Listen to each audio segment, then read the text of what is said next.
অষ্টমীর দিন ঠাকুর দেখতে বেরিয়েছিলাম।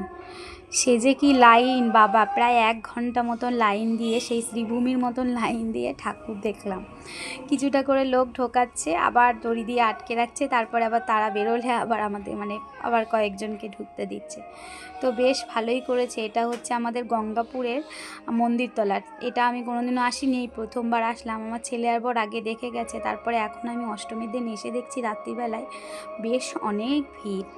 তো যাই হোক, লাইন টাইন দিয়ে অনেক যুদ্ধ করে তারপরে ফাইনালি ঢুকলাম ভেতরে।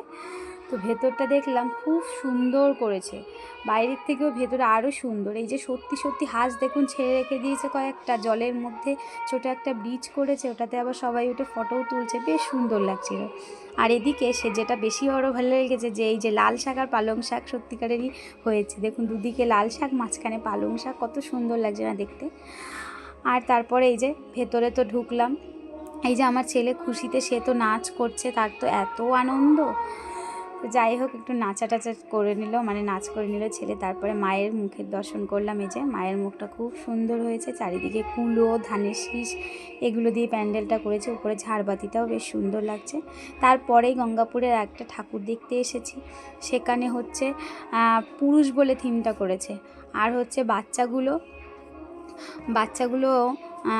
নাচ করছিল, কয়েকটা বাচ্চা, বেশ সুন্দর লাগছিল। অনুষ্ঠানও হচ্ছিল, একটু দাঁড়িয়ে লাইনে থেকে অনুষ্ঠানটাও দেখে নিলাম। তারপরে ভেতরে ঢুকলাম।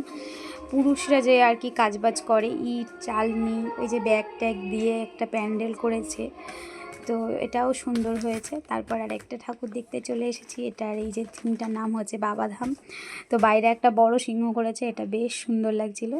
তো যাই হোক, এটা দেখে চলে এসেছি আর একটা ঠাকুর দেখতে।